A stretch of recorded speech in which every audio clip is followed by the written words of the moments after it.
¿Qué tal a todos? Vamos a introducirnos a la unidad 1, la educación como problema filosófico. Recordemos que el objetivo específico de esta unidad es plantear los puntos en torno al significado de la educación como problema filosófico. De aquí que tenemos que nuestro subtema, ¿qué es educar?, tiene dos grandes relaciones, dos grandes conceptos fundamentales: el sujeto, el individuo, y el hecho social, ¿no? La relación que existe entre el sujeto y su realidad. Si consideramos la filosofía en la posmodernidad, podemos observar que el individuo y la sociedad se relacionan a través de un juego denominado juego de máscaras, donde no existe una sola historia, un solo relato o una sola interpretación, sino por el contrario, existe una diversa gama de posturas que permiten entender a las ciencias y a la realidad. Partiendo de la filosofía de Nietzsche o la metafísica de Nietzsche, encontramos que no existe un valor supremo que permita fundamentar la educación desde un aspecto ontológico.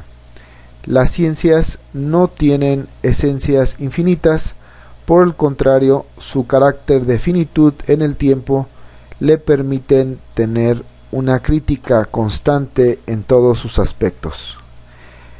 Después, en Heidegger podemos ver al sujeto educado de forma incompleta, de forma inacabada.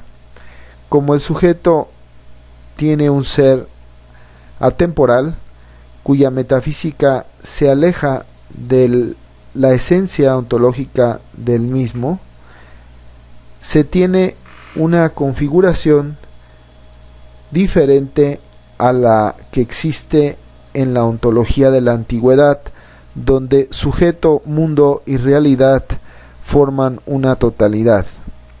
Las cuestiones éticas, sin perder universalidad o principios, no son la base para la coherencia de la educación.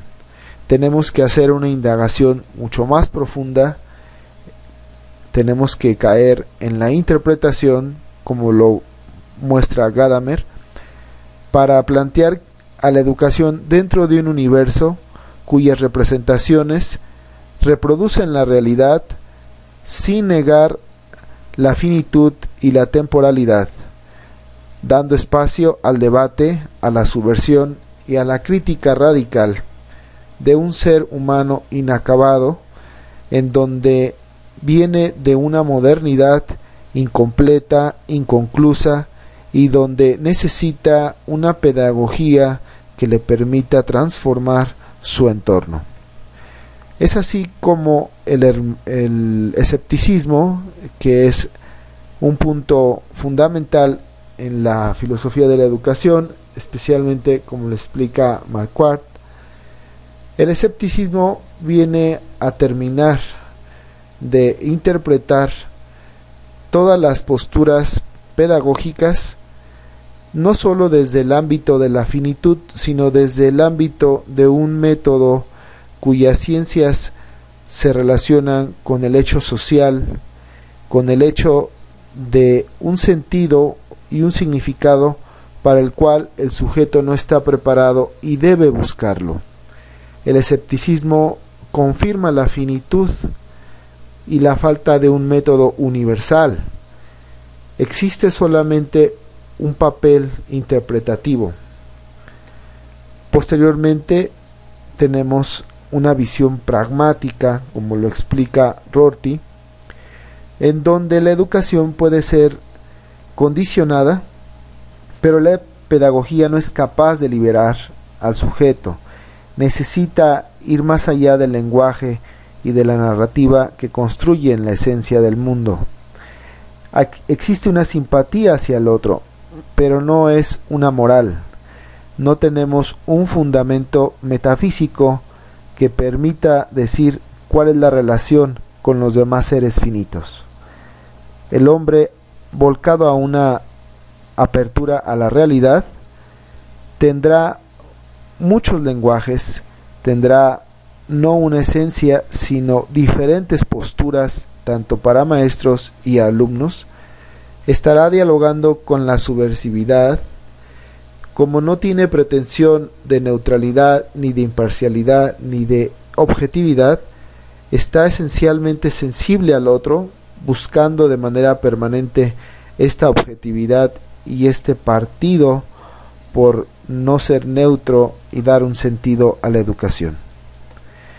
La bibliografía para la unidad 1 pues es Hoyos, Guillermo, Filosofía de la Educación, Enciclopedia Iberoamericana, donde en las actividades estaremos planteando las páginas para leer este capítulo. Posteriormente seguiremos con Fulat Octavi, Filosofía de la Educación, donde nos adentraremos a la filosofía de la educación como hecho y fundamento. Por su atención, gracias.